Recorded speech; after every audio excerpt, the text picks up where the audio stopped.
Take real estate as a shot or as a fully stocked cooler? This is the 5 o'clock somewhere Real Estate Investor Podcast.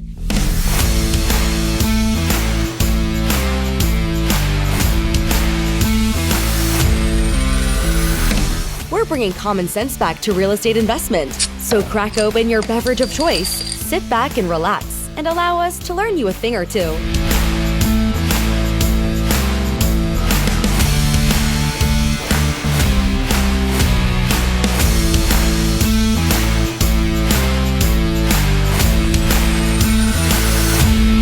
Welcome back to the It's 5 o'clock Somewhere Real Estate Investment Podcast. My name is Jeff McNett. I'm here with Matt Wheeler, and we're here with Brett Bernard, our fearless leader and founder of the investment division at the Stamps Real Estate Company. Good morning, Brett. How are you? Hey, Jeff. Good morning. Just let you guys know, we're just three guys talking about real estate, real casual, nothing scripted here. There's not going to be any discussion of get rich quick in this real estate podcast because that just doesn't exist. What we do basically is help investors all over the United States and different parts of the world build real estate investment portfolios right here in Memphis, Tennessee. If you're interested in learning how to get started, or if you're a seasoned veteran that wants to diversify your current portfolio, we are your guys. We also have Jerry. Jerry's our newest agent in here. Good morning, Jerry. How are you today? Hey, good morning, Jeff. Wonderful. Ready to make some money? Yes, sir. Ready to help some people? Yes, sir. All right. Brett, before I introduce today's guest, why don't you tell us a little bit about our sponsor, Title Assurance and Escrow? Yeah, we are sponsored by Title Assurance and Escrow. They are a title company in Cordova, Tennessee, 8121 Walnut Run,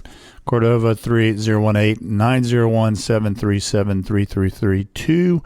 Call Chris or April, and if you need any questions answered about title work, closings, escrows. Also, we're sponsored by the Stamps Real Estate Company, and we are the investment division of that company. All right. Thank you very much. This morning, I am pleased to introduce Andre Smith. Good morning, Andre. How are you today? Good morning to you. Good morning to you, Mr. Jeff. How are you? Man, we're very good. We appreciate your time today. Andre is a placement and property manager for the Memphis Housing Authority.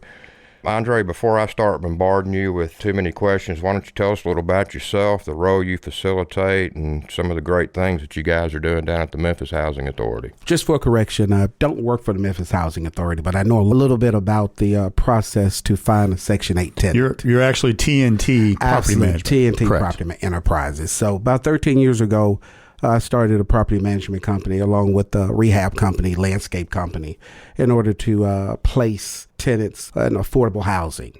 So Section 8 was one of the venues and avenues that we took on, along with Catholic Charities, MIFA, CSA, any place we could get funding to actually help tenants find places. So Section 8 has actually been the very best because it is fully guaranteed money as long as the government stays operational. Fully guaranteed money has been a very attractive thing for investors over the years. Yes. And I don't know if you'll agree with this, but about 8 to 10 years ago and before, Section 8 period was a complete disaster. Yes. A lot of investors just started pulling out of it, and MHA, as well as all the other Section 8 local government entities that were putting that money out there, were having trouble finding decent homes for their tenants because the only things that were left were these shotgun houses and crack neighborhoods because no one wanted to rent to MHA tenants. Absolutely. What were some of the problems they were having?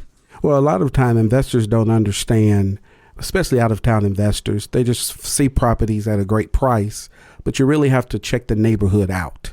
More than just... Yes. More than just looking at... You need to go a couple of blocks out. You need to circle the block a few times. And then a lot of times the investors don't really understand how a tenant can literally damage your house that you've gotten ready. And then Section 8, when it comes time to re-inspect it, expect for you as the investor to put money back into it in order to fix it back up to continue that payment. For problems that were caused by the tenant. Problem caused by the tenants. Absolutely perfectly stated, yes. So if you have enough bad tenants in your property and your property is torn up, I would leave too. Sure. Why am I dealing with that? So a majority of those investors pulled out. I was one of those. And so then now MHA, as well as other Section 8 entities, are having trouble finding houses. Because I can tell you right now, the experiences we're having now with MHA and my investors is fantastic. Things are going really well.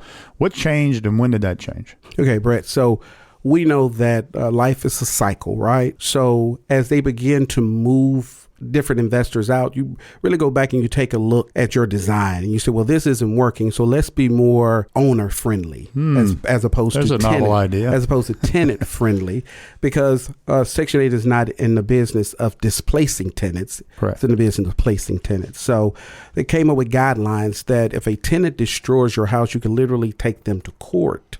Nice. For it. And oftentimes, if you can present a viable case, that tenant may or may not have their voucher taken from them. Mm-hmm. So instead of saying, hey, here's a voucher, go find a house, and whatever happens, happens. Now it's, hey, look, go find a house, but you got to take care of this because you are getting subsidized. They brought accountability in for both sides instead of it always being a one-sided Beautiful discussion. word, accountability. Yes. So one thing I'm seeing right now is in Section 8, Memphis Housing Authority especially, is they're actually paying slightly over market rent. So not only do you have a better qualified tenant from MHA, guaranteed income from MHA, but they're actually exceeding what market rent dictates they should get for that house. Absolutely. And why are they doing that? To get better properties? To get better properties, but also if you take a step back, during the pandemic, payments from Section 8 never stopped.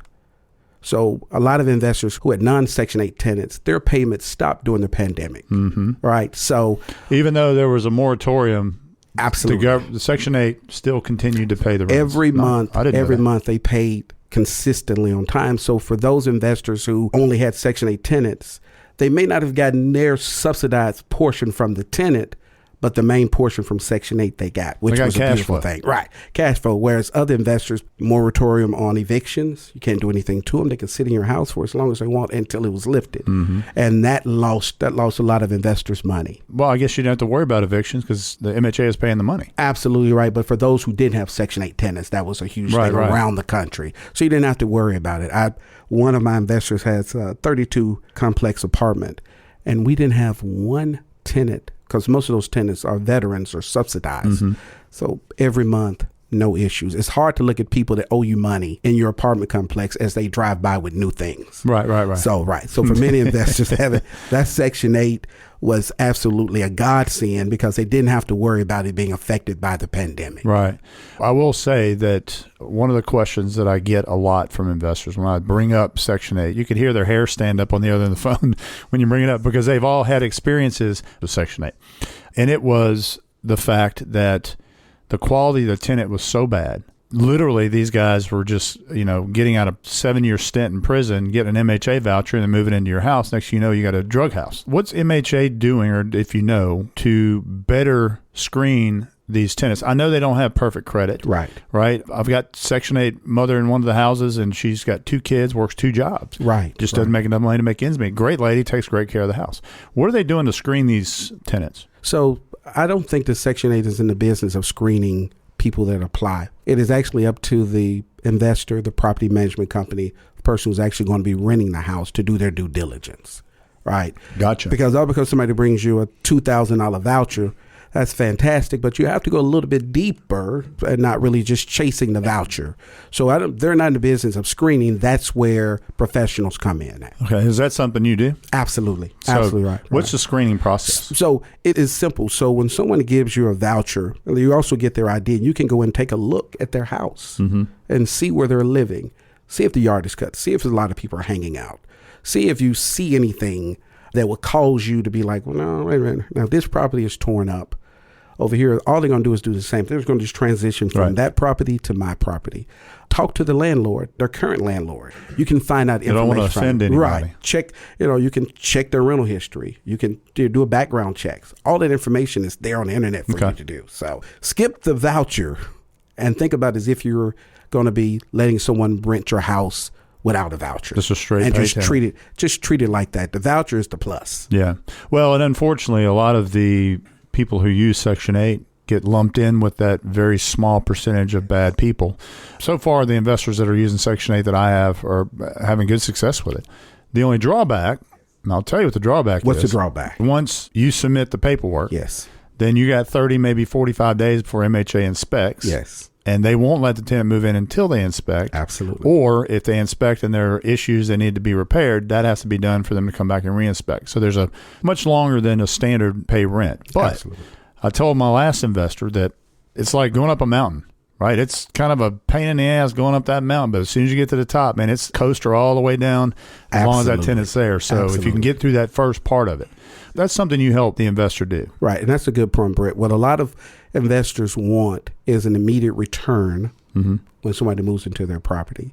But Section 8, like the government, if you ever dealt with the government before, you know that it takes a little bit longer to pay, but you get your money, though. Right, so it's not only the inspection, but the first payment that you receive, too, could be up to 60 to 90 days before you get that payment. But now it's retroactive that's when what the tenant moves in. But, you know, a lot of people don't have time, so it's a patience thing, and that's what I tell all of my investors up front. In order to get the glory, you got to go through a little storm. That's right. Right. Yeah. You got to make it up the mountain to get the coaster. You're right. Absolutely right. So, but once it's received, it's fine. But then within 10 months, they're going to come out to reinspect the property again. Right. And if the tenant does not turn in their recertification paperwork on time, there may be an abatement period. So you have to stay on top of those inspections and those times. Now, if you're managing that property for an investor, that's something you take care of. Something we take care of. So the investor doesn't have to hassle with it. Doesn't have to even think about it. Does this investor need to put any paperwork in with MHA? Did they give it to you or you deal with that? If we are going to be accepting the payment monthly, all I need is W-9 and ID. To match. And you'll take care of the paperwork We'll with take MHA. care of that, right. Okay. I've got a self-managing investor out of Utah. He's got a couple of MHAs, and he went through this very lengthy packet of paperwork to get himself registered and all that, but he was able to rent all three of his houses that way. Right. And if I may add something, Brett, see, and lengthy are words that investors and people use because it takes time in order to fill out the paperwork and get your money. And sometimes you may be rejected in that, but it's the patience part of it that comes into effect if you're really going to be dealing with the government and getting subsidies from the government's never done anything well. No. So as long as you remember that, right? As long as you remember that, you know it's going to be. Again, I've gone through this now 15 times with investors. Right. I've learned a lot about the MHA program and the process and what has to take place. And I learned the hard way in a few of them. But I will say that once you get to the top of that mountain, it is easy coasting after that because the money just comes in every month. Yes. You're getting paid. Yes. Hopefully the management company or the property manager qualified that tenant enough to where it's not getting torn up. And they're taking care of the property. And you can also do monthly inspections on any property, whether it's a Section 8 or non-Section 8. Right. And you should treat it like new relationships. Sure. Let me see you once a month. Right. And I'll just give you time to walk through the house to see if the doorknobs are hanging off, the ceiling fan is down or anything. If you catch it on the front end, you can correct it. Sure. But you can't just hide your head, get the money, and then 12 months later, holes in the walls. Well, I can tell you there's, whether it's self-pay or Section 8, some tenants just don't take care of property, right? They don't care to cut the grass. They don't care if the weeds are growing up through the windows. They just it doesn't matter. So, but that's part of investing because we talk a lot about investment strategies. I'm from the school of building asset wealth and quit trying to become a millionaire overnight with cash flow on rental properties. Right. It's not going to happen. In that sense, minimal things like that are not that important as long as you don't let them get out of hand. Absolutely right. Absolutely right. All right, Andre. Well, I appreciate you coming in, man. I really do. And I look forward to working with you a lot more in the future. And we got a few deals working now that we need to get it together about and talk about. So that'll wrap up this episode of It's 5 O'Clock Somewhere Real Estate Podcast. We're not experts who actually know what we're talking about. For more common sense real estate tips, listen and subscribe at 5o'clocksomewherepodcast.com. The 5 O'Clock Somewhere Real Estate Investor Podcast is a Sound Ideas Group production.